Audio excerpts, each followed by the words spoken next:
Eleanor Grayson sat in her cozy living room, the soft hum of the evening news barely registering. At 72, she had seen her share of life's highs and lows. But nothing stung quite like the letter she held in her trembling hands. The crisp, cream-colored envelope bore her daughter-in-law Clara's meticulous handwriting. Eleanor had hoped it was an invitation to her son Michael and Clara's 25th anniversary celebration. Instead, it was a polite but cold note informing her she was not welcome. "We've decided to keep the event intimate, reserved for close family and friends." The letter read, "We hope you understand." Eleanor's heart sank. Close family. She was Michael's mother, the woman who had raised him, loved him through every scraped knee and teenage rebellion. Yet Clara, with her sharp smile and sharper control, had deemed her an outsider. Eleanor set the letter down, her eyes drifting to the framed photos on the mantel. There was Michael as a boy, grinning gap-toothed on his first bike, and another of them together at his college graduation, her arm around his shoulders. Those memories felt like another lifetime now. Clara had entered their lives 10 years ago, and slowly, like a creeping frost, she distanced Michael from his mother. It started with missed Sunday dinners, then unreturned calls, and now Thea's deliberate exclusion from a milestone celebration. The sting of rejection burned, but Eleanor wasn't one to wallow. She'd survived worse, the loss of her husband, Robert, to cancer 15 years ago, and the long, lonely years of rebuilding her life. She'd learned to find joy in small things: her garden, her book club, the weekly coffee dates with her old friend Margaret. But this betrayal cut deeper. It wasn't just about the anniversary. It was about being erased from her son's life. As she sipped her chamomile tea, an idea sparked, faint at first but growing brighter. Clara might have banned her, but Eleanor wouldn't let that define her. She'd spent her life giving time, love, support, and she wasn't about to stop now. If Clara wanted an intimate celebration, fine. Eleanor would create something bigger, something unforgettable, for everyone else who'd been part of her life. The next morning, Eleanor woke with purpose. She pulled out her old address book, its pages worn from years of use, and began making calls. First, she reached out to her travel agent, Susan, who'd helped her plan a trip to Italy after Robert's passing. "Susan, I need something special," Eleanor said, her voice steady. "A luxury group vacation. Somewhere breathtaking."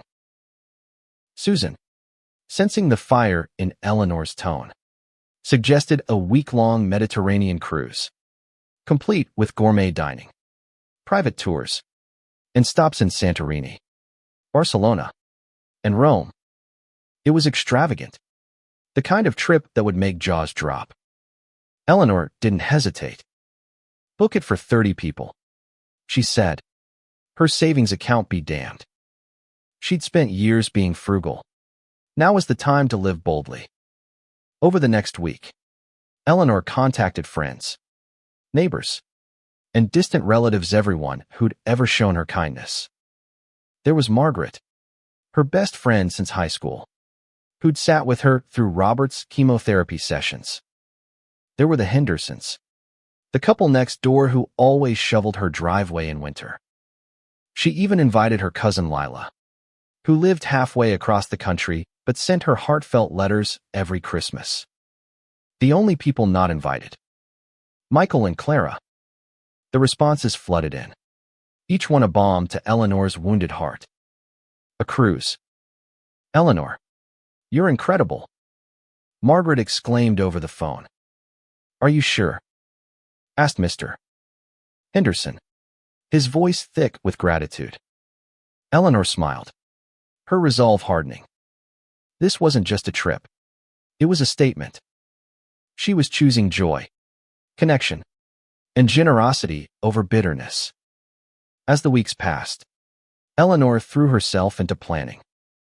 She coordinated travel details, picked out shore excursions, and even ordered custom itineraries for each guest, complete with their names embossed in gold. The cost was staggering, but every penny felt like a rebellion against Clara's cruelty. Eleanor imagined the look on her daughter-in-law's face when she heard about the trip, a mix of envy and disbelief, and it fueled her. By the time the guest list was finalized, Eleanor felt a spark she hadn't known in years. She wasn't just Michael's mother, sidelined by a petty grudge. She was Eleanor Grayson, a woman who'd built a life of love and resilience. And she was about to share that with the people who mattered. The anniversary party might belong to Clara, but this cruise would be Eleanor's legacy. On the evening before the guest list was announced, Eleanor sat at her dining table, a stack of elegant invitations ready to mail. She picked up a pen and wrote a note to include with each one. "You've been a light in my life. Join me for an adventure we'll never forget." Her heart swelled as she sealed the envelopes. Clara had tried to dim her light, but Eleanor was about to shine brighter than ever. The invitations went out, and the responses were a chorus of joy. Friends called, their voices bubbling with excitement. "Eleanor, this is too much," Lila said, her laughter crackling through the phone from Ohio. "I haven't been on a vacation in years." Others sent handwritten notes, their gratitude spilling across the pages. Each response was a reminder of the community Eleanor had built, a web of love that Clara's actions couldn't unravel. But not everyone was thrilled. Word of the cruise reached Michael and Clara, and the fallout was swift. Michael called one evening, his voice tight with frustration. "Mom, what's this about a cruise? Clara says you're throwing some extravagant trip and didn't invite us. What's going on?" Eleanor took a deep breath, steadying herself. She'd rehearsed this moment in her mind, but hearing her son's voice, laced with accusation, still hurt. "Michael, I was told I wasn't welcome at your anniversary. I figured you and Clara wanted your space, so I planned something for the people who've been there for me." There was a long pause. "That's not fair, Mom," Michael said finally. "Clara didn't mean it like that. It was just about keeping things small." "Small?" Eleanor's voice was calm but firm. "Michael, I'm your mother. If small doesn't include me, then I'll celebrate with the people who do want me around." She hung up before he could argue, her hands shaking. For a moment, guilt gnawed at her had she been too harsh. But then she thought of Clara's letter, the cold dismissal, and her resolve returned. The weeks leading up to the cruise were a whirlwind. Eleanor met with her guests at a local community center to go over details. Her living room too small for the crowd. The room buzzed with anticipation as she handed out packets with boarding passes and itineraries. Margaret, ever the organizer, helped coordinate carpools to the airport. The Hendersons offered to water everyone's plants while they were gone. It was a group effort, a testament to the bonds Eleanor had nurtured. As the departure date neared, Eleanor found herself reflecting on her life. She'd always been the one to hold things together through Robert's illness, through Michael's rebellious teenage years, through the quiet ache of widowhood. This cruise was her way of reclaiming her story, of proving that her worth wasn't tied to Clara's approval or even Michael's loyalty. It was about the love she'd given and received, the kind that didn't demand perfection. The night before the trip, Eleanor couldn't sleep. She wandered into her garden, the air heavy with the scent of roses. She thought of Robert, how he'd always encouraged her to live boldly. "Don't let anyone dim your spark, Ellie," he'd said once, his hand warm in hers. She smiled at the memory, feeling his presence in the quiet night. This trip wasn't just for her. It was for him, to a celebration of the life they'd built together. At the airport, the group gathered, a vibrant mix of ages and backgrounds. Margaret wore a bright scarf, her eyes sparkling with mischief. The Hendersons carried matching suitcases, their excitement palpable. Lila, who'd flown in from Ohio, hugged Eleanor tightly, whispering, "You're a force, Ellie." As they boarded the plane to Miami, where the cruise ship awaited, Eleanor felt a surge of pride. These were her people, her chosen family. The ship itself was a floating palace, all gleaming chandeliers and polished wood. Eleanor's guests gasped as they stepped aboard, their faces lit with wonder.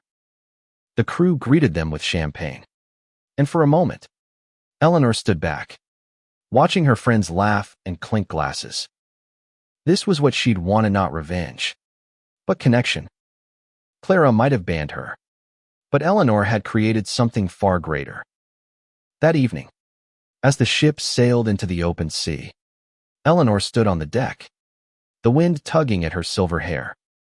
Margaret joined her, looping an arm through hers. "You've outdone yourself, my friend," she said. Eleanor smiled, her heart full. The journey was just beginning, and already, it felt like a triumph. The first stop was Santorini, its whitewashed buildings cascading down cliffs against a backdrop of turquoise sea. Eleanor's group disembarked, their laughter echoing through the narrow streets. They explored cobblestone paths, sampled local wines, and marveled at the sunset, which painted the sky in hues of pink and gold. Eleanor watched her friends, their faces alight with joy, and felt a warmth that no rejection could extinguish. But even amidst the beauty, Eleanor's thoughts drifted to Michael. She hadn't heard from him since their tense phone call, and the silence weighed on her. She wondered if he'd ever understand her choice, or if Clara's influence would keep them apart forever. The thought stung, but she pushed it aside, focusing on the moment. She was here, surrounded by love, and that was enough. One evening, as the ship docked in Barcelona, the group gathered for a special dinner Eleanor had arranged. The private dining room was adorned with fairy lights, and a string quartet played softly in the background. Eleanor stood, raising her glass. "To all of you," she said, her voice steady but thick with emotion. "You've been my strength, my joy, my family. This trip is my thank you." The room erupted in applause, and Margaret squeezed her hand under the table. Later, as they strolled through Barcelona's Gothic quarter, Lila pulled Eleanor aside. "You've given us more than a trip, Ellie," she said. "You've reminded us what it means to live." Eleanor's eyes misted over, but she smiled, her heart buoyed by the words. Back on the ship, the days blurred into a montage of laughter and discovery. The group took cooking classes in Rome, learned to salsa dance under the stars, and shared stories late into the night. Eleanor found herself opening up, too, telling her friends about the letter, about Clara's rejection. They listened, their faces a mix of indignation and empathy, and offered her the kind of support she hadn't realized she needed. One afternoon, as the ship sailed toward Rome, Eleanor received an unexpected email. It was from Michael, brief and hesitant. "Mom, I'm sorry about the anniversary. Can we talk when you're back?" Her heart skipped. She wanted to believe he meant it, that this was a step toward reconciliation. But she'd been hurt before, and trust was hard-won. She replied simply, "I'd like that. Enjoy your celebration." She hit send, her emotions a tangle of hope and caution. The cruise continued, each day a new adventure. In Rome, they toured the Colosseum, Eleanor marveling at the history etched into its stones. She thought of her own life, the battles she'd fought, the resilience she'd built. Clara's letter had been a blow, but it hadn't broken her. Instead, it had pushed her to create something extraordinary. As the trip neared its end, Eleanor organized a final event, a gala on the ship's grand deck. Everyone dressed in their finest, and the night was filled with music, dancing, and heartfelt toasts. Margaret gave a speech, her voice cracking as she praised Eleanor's generosity. "You've shown us that love is bigger than any hurt," she said, and the group raised their glasses, their cheers echoing into the night. Eleanor stood at the ship's railing, the stars above mirroring the lights below. She felt a peace she hadn't known in years. This trip wasn't about proving Clara wrong. It was about proving herself right. She was more than a mother sidelined by her son's wife. She was a woman who chose love over bitterness, who built a family from the ashes of rejection. As the ship sailed back to Miami, Eleanor knew the journey wasn't over. There would be challenges ahead, conversations with Michael, navigating Clara's influence. But for now, she was surrounded by the people who mattered, their laughter a reminder that she was never truly alone. The return to Miami was bittersweet. The cruise had been a triumph, a kaleidoscope of memories that Eleanor would carry forever. Her guests hugged her tightly as they disembarked, their gratitude overwhelming.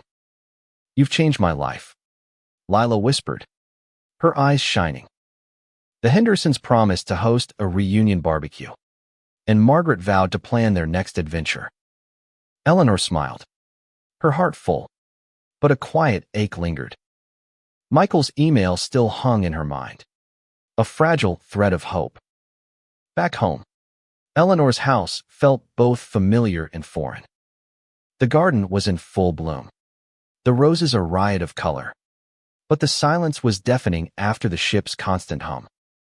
She unpacked slowly, each souvenir a seashell from Santorini, a postcard from Romeo, a reminder of the joy she'd created.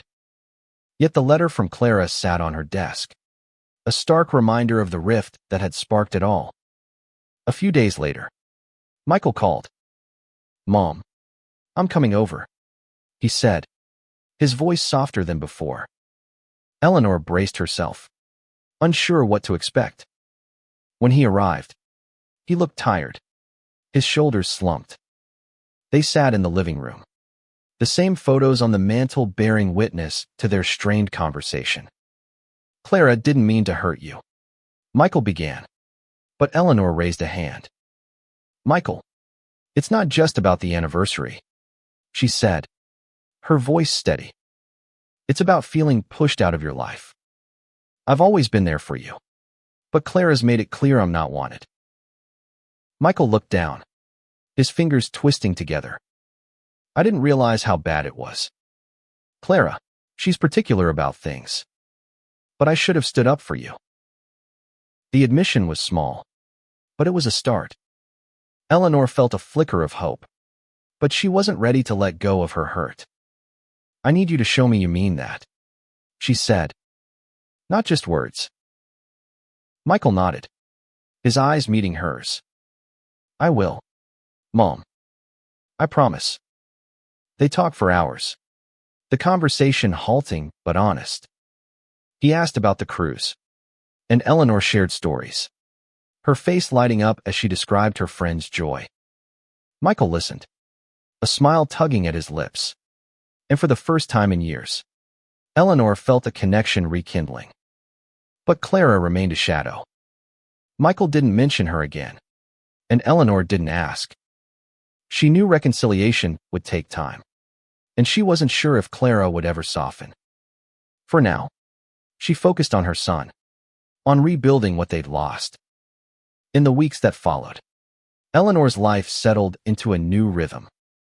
Her friends from the cruise stayed in touch, sending photos and planning get-togethers. Margaret started a book club, and the Hendersons invited her to dinner. The cruise had done more than create memories. It had strengthened bonds that would carry her forward.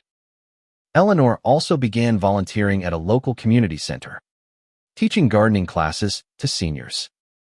She found purpose in sharing her knowledge, in watching others discover the joy of nurturing life. It was a small act, but it reminded her of her own resilience.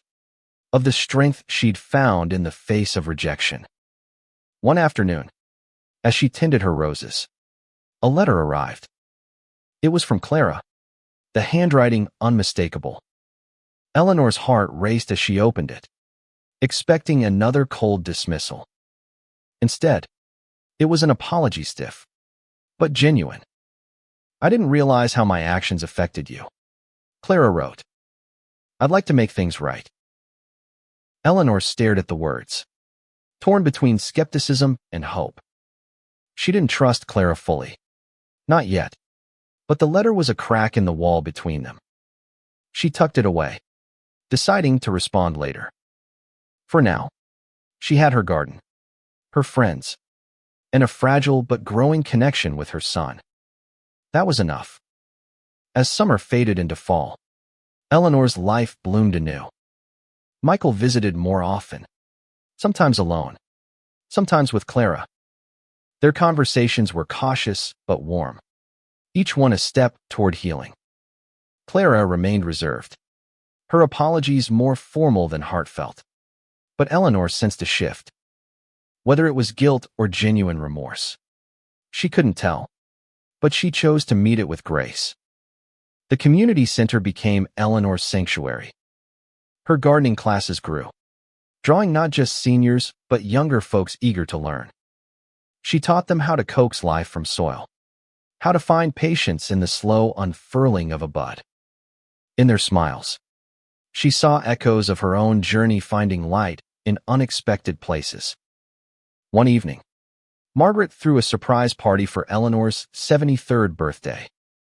The community center was packed with friends from the cruise, neighbors, and even some of her students. They shared stories of the trip, their laughter filling the room. Michael was there, too, with Clara, who hung back but offered a small smile. It wasn't perfect, but it was progress. Eleanor stood to speak, her voice steady. "This year taught me something," she said, her eyes sweeping the room.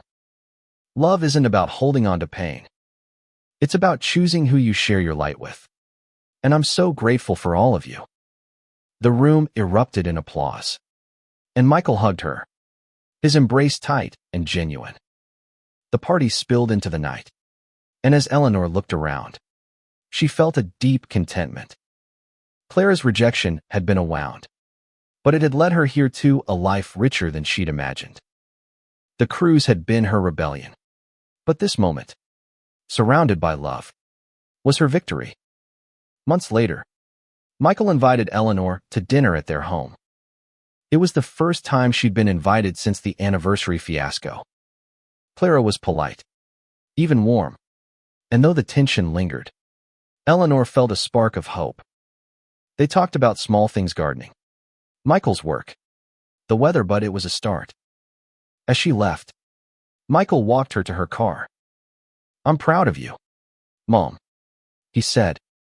"You didn't let this break you." Eleanor smiled, her heart full. "I didn't just survive, Michael. I thrived." She drove home under a starlit sky, the road ahead clear and bright. Winter arrived, blanketing Eleanor's garden in frost, but her spirit remained warm. The community she'd built grew stronger, with weekly gatherings at the center and plans for another group, tripe a smaller one, to a nearby vineyard. Michael and Clara were invited this time, a gesture Eleanor made with cautious optimism. They declined, citing work, but Michael promised to visit soon. Eleanor accepted it, knowing healing was a slow dance. Her gardening classes became a local staple, and the community center named a small garden after her, a plaque reading Eleanor's Haven. She laughed when she saw it, embarrassed but touched. "It's just dirt and love," she told her students, but they knew it was more. It was a testament to her resilience, her ability to grow beauty from pain. One crisp morning, Eleanor received a package from Lila. Inside was a photo album from the cruise, each page filled with memories: Margaret dancing in Rome, The Hendersons toasting in Barcelona. Eleanor laughing under Santorini's sunset. A note from Lila read, "You gave us more than a trip. You gave us family." Eleanor traced the photos, her eyes misting. She'd set out to prove a point, but she'd gained so much more. As the anniversary of the cruise approached, Eleanor reflected on her journey. Clara's letter had been a catalyst, pushing her to reclaim her worth. She'd turned exclusion into inclusion, hurt into healing. Michael was back in her life, their bond fragile but growing. Clara remained a work in progress, but Eleanor was at peace with that. She couldn't control others, only how she responded. On the anniversary itself, Eleanor hosted a small gathering at her home. Her closest friends came, and Michael surprised her by showing up. Alone. They sat by the fire, sharing stories, and for the first time in years, Eleanor felt whole. The pain of the past was still there, but it was softer now, overshadowed by the love she'd cultivated. As the night ended, Eleanor stood in her garden, the stars bright above. She thought of Robert, of the life they'd dreamed of, and knew he'd be proud. She'd taken a wound and turned it into a gift, not just for others, but for herself. Clara's rejection had been a door closing, but Eleanor had opened 1,000 more. She whispered into the night, "This is my story." And it was a story of resilience, generosity, and a heart that refused to be dimmed.